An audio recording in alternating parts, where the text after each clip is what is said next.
Mumpung kita ketemu Pak Basuki, penanganan banjir itu loh. Apa itu rencana jangka panjangnya untuk mengatasi dan mengajak serta orang-orang itu bagaimana coba? Tanya saya kalau masalah banjir. Gimana? Menurut saya menangani banjir sebenarnya nggak susah. Gimana? Asal kita tahu prinsipnya. Apa? Banjir datang setiap setahun sekali. Nah, karena setahun sekali langsung gede. Banyak. Kita bikin sistem angsuran, cicilan 12 kali setahun. Pasti datangnya sedikit. Enak, gampang. Gimana? Setuju nggak? Malah nambah pusing aja kamu. Ngatasi banjir Jakarta itu udah pusing, ngatasi penduduk ngawur macam kamu jadi tambah pusing gitu kan. Memang sebenarnya kalau banjir itu Jakarta kan dua ya. Satu dari utara itu rob laut, satu dari selatan itu ya terutama Ciliwung. Tapi kita juga sebelah kiri itu ada Pesanggerahan, ada Angke, ada Sunter sebelah kanan. Karena hampir semua sungai-sungai yang dulu lebarnya 60 meter, ada sekarang tinggal 1,5 meter. Karena semua pinggirnya udah jadi rumah-rumah penduduk. Nah persoalan kami bagaimana sekarang untuk menormalisasi ini harus dilebarkan lagi. Orang daerah aliran sungai ya lewat ya pasti kerendam kampung pulau. Tapi mau mindahkan beliau-beliau ini kan kami seperti kasus Muara Baru sediakan rusun lengkap dengan isi saja, nolak. Nggak mau. Melanggar HAM katanya. Saya pikir HAM yang mana ya? Hamburger kali itu. Terus sekarang udah pindah senang. Saya nggak ketemu banjir. Nah sekarang kami membangun rumah susun ini terbatas. Kecepatan kontraktor terbatas. Kok punya duit buat bangun? Duit banyak. Kami baru masuk. Kok nggak dari dulu dibikin? Itu saya tidak tahu. Yang jelas kami waktu baru masuk ke DKI, uang APBD itu kami kelola 41 triliun. Tahun ini kami sudah punya 72 triliun. Jadi kita bisa ada uang, hanya kan butuh waktu. Misalnya contoh, Pulau Mas. Itu Rio baru dikerjain kira-kira 4 hektar saja. Efeknya apa? 400 hektar sudah tidak banjir di Pulau Mas. Dulu pacuan kuda itu kerendam. Nah lalu misalnya Pluit, Tanjung Priuk, Sunter kita kerjain dikit ya. Sunter memang sungai Kali Sunternya meluap. Pademangan, dulu kan banjir. Untuk ribut. Kita pasang pompa lagi, ganti tidak banjir. Pluit, hanya Pluit Utara sekarang. Jadi kita lagi berpikir, tentu kita ada sodetan memindahkan Ciliwung masalah utama. Ada sodetan dari pemerintah pusat sedang dikerjakan, Kanal Banjir Timur ini paling bagus, paling rapi, karena baru proyek pemerintah pusat. Kalau barat, ini udah meragukan, dari zaman Belanda. Jadi gimana caranya air ini dipindahkan ke timur, buat sodetan. Sodetan hanya 60 kubik per detik. Sedangkan Ciliwung ini Katulampa begitu lepasnya bisa 700-an, 800 kubik per detik. Nah kita lagi berpikir, Kasablanka lagi di studi bisa nggak dibuat gorong-gorong untuk pindahkan juga ke Kanal Banjir Timur. Nah tadi kita ada pikiran mau pindah ke Cisadane. Ternyata Cisadane juga udah didudukin semua perumahan. Ini kalau kita sodet ke Cisadane bisa masalah juga. Nah kita mau buat tampungan di Ciawi. Nah, karena kita berpikir kuncinya sekarang membuat waduk-waduk di utara. Ini seperti baskom kan. Jadi baskom harus dikeringin supaya waktu air diisi sempat nampung baru pompa. Nah sekarang waduk Pluit kita mau paksakan 80 hektar. Berarti ada 5.000 lebih rumah yang liar itu harus digusur. Perlawanan, ribut. Nah kita lagi berpikir daripada ribut itu terlalu penampang keringnya ribut, penampang basahnya kita kerjakan. Nah kita lagi mau di Kali Tunjungan yang ketol, sebelah kanan yang banyak rawa-rawa itu, empang itu, kita mau membebaskan 90 hektar buat waduk. Lalu perbatasan Cengkareng dengan Tangerang, ada tanah sengketa juga tapi hijau, kami mau bebaskan 120 hektar. Nah yang agak masalah sekarang, perumahan mewah Pantai Indah Kapuk. Itu kan sungai Kali Angke. Sebelahnya pas itu mau buat ruko-ruko. Kita udah bilang nggak boleh bangun ruko. Anda harus jual kepada kami 30 atau 40 hektar untuk buat waduk. Wah dimarahin dong kamu. Kita nggak mau tahu. Kita mau biruin.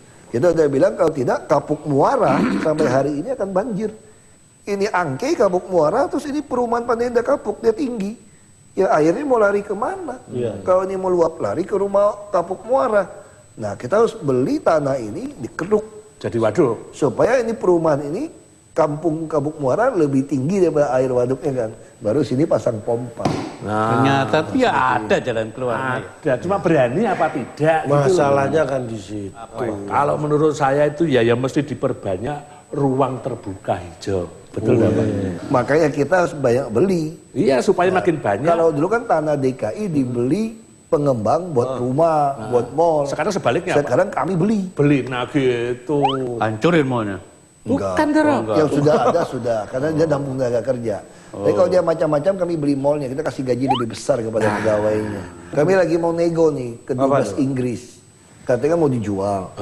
Ya kita bisa bayangkan kalau di bundaran HI, ke Dubes Inggris kita beli, kita jadiin taman. Kan top. Pak Ahok, kalau ada itu lokasi-lokasi yang daerah hijau, tapi terlanjur dikasih izin untuk mall misalnya, berani nggak dicabut itu? Mereka juga nggak bodoh, udah pinter. Hijau udah dirubah nggak hijau. Ini hebatnya. Yang ngerubah siapa? Ya memang ada persetujuan, ada suratnya di sini, ada berubah peruntukan. Bisa dibatalin nggak itu? Nggak bisa lagi di PT UN kita. Ya gubernur setuju, boleh rubah peruntukan dulu. Tapi ngomong-ngomong nih ya Pak Ahok ya, sebenarnya gimana sih hubungan Pak Ahok sama Pak Jokowi itu? Ya baik-baik aja. Pak kemarin waktu diberitakan dia ini wakil gubernurnya bandel ngeyel. Bandel apa? Enggak Makanya manut sama... kadang-kadang tuh orang cuma lihat dari luar. Saya mana berani lawan Pak Gubernur. Oh, udah berani ya? Jadi saya minta izin Pak Gubernur. Pak, saya tuh ada rapat-rapat penting pagi. Kalau saya naik sepeda dari Pluit ke sini, dikawal begitu banyak, satu jalur macet. Saya naik bus, itu bisa 1 jam lebih. Orang Jakarta mau hemat waktu. Nah, saya naik mobil pribadi 20 menit. Makanya kali ini saya tidak. Tapi kalau dipromosi naik bus, kita lagi siapin bus sedang. Untuk orang dari Pluit, Pandai Indah Kapuk, ini puluhan ribu mobil keluar tiap pagi. Hanya untuk ke Glodok, ke Monas, kita mau siapkan bus sedang. Nah, saya mau promosi supaya naik bus itu. Tapi kalau lagi kejar waktu ya nggak bisa. Pak Gubernur tahu saya lagi mau urusan. Jadi bukannya bandel dan tidak nurut sama Pak Gubernur gitu? Saya kan staf beliau, komitmen dong buat beliau sukses jadi gubernur. Masa dilawan? Makanya jangan asal menilai kamu. Kan beritanya heboh di TV, dianggap Ahok naik Land Cruiser, gubernur naik sepeda. Ya Land Cruiser lebih Bandel. cepet. Gitu. Nah itu, makanya kita harus melihat sesuatu biar kita nggak ikut naik pitam. Bukan wakil gubernur melawan gubernur, bantah nggak nurut, bukan. Malah ada ini, wakil yang nggak pernah dengerin atasannya itu ada. Wakil siapa? Wakil rakyat. Wakil rakyat masa pernah dengerin rakyat, padahal rakyat itu kan atasannya. Ayo. Itu harusnya yang dicermati. Beda ya?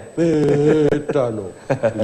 Iya. Tapi omong-ngomong Pak Ahok ini dulunya anggota DPR juga. Coba konfirmasi. Siapa Pak? Betah nggak Pak jadi anggota DPR? Ya DPR itu kita banyak ya. Kita di DPR banyak yang baik, tapi jumlahnya kurang. Dan kita banyak selalu yang tingkat baik, fraksi. tapi kurang. Ya makanya saya sangat bersyukur diajak untuk mendampingi Pak Jokowi. Karena setelah 2 tahun di dalam saya udah mulai agak stres juga di dalam. Kita ngomong apa-apa kurang didengerin juga, karena mesti fraksi, mesti rame-rame. Kita ngomongin eksekutif juga dia senyum-senyum saja, nggak bisa ngapa-ngapain. Memang paling enak jadi eksekutor. Bukan jadi legislator sebetulnya. Tapi kalau melihat Pak Ahok ini kok sepertinya ada yang kurang ya, Tur. Apa tuh? Kurang apa lagi? Terus tidaknya dibandingkan pejabat-pejabat lain itu loh. Kurang apanya? Biasanya ya, kalau yang namanya pejabat, kemana-mana itu selalu ditemani istrinya. Oh iya. Ya kan? Kalau ada acara, ada pendampingnya, istrinya nempel, ikut terus, jebret-jebret, motretin, gitu kan. Itu namanya istri pejabat itu nggak pernah itu. Sering lihat juga ibu-ibu pejabat aktif di Dharma Wanita, ya kan? Kalau ada ibu-ibu istri pejabat yang datang numbang, diliput media kan? Gitu. Itu sampai-sampai ya Pak, ya ada ibu pejabat tinggi yang bilang di media sosial, kemana Ibu Ahok? Kemana Ibu Jokowi? Itu istri saya tuh tipenya dia nggak gitu suka diliput ya. Nah seperti kayak banjir kemarin, ya dia ngatur sama teman-teman gimana mindahin orang nyumbang ya. Dia tidak perlu untuk keluar. Tapi kadang-kadang media repot juga. Saya keliling, tidak cerita sama wartawan, dibilang saya ngumpet. Kalau mau ngawasin orang kerja masa bawa-bawa wartawan? Iya sebenarnya sama. Istri saya juga nggak pernah ikut saya. Kenapa? Dong saya nggak pernah kemana-mana di rumah terus. Kalau dipikir-pikir itu ya kita tidak memang bisa mengesampingkan peran istri. Betul tak, Doro? Oh, sangat. Doro ya pasti nggak perlu kalau nggak punya istri. Iya. Saya itu selalu yakin bahwa istri itu selalu ada di belakang suami. Perannya itu tidak kelihatan, tapi sesungguhnya bekerja. Ada juga loh tapi istri yang pengennya selalu kelihatan. Kita kaget. Pak Ahok sama Pak Joko usir orang.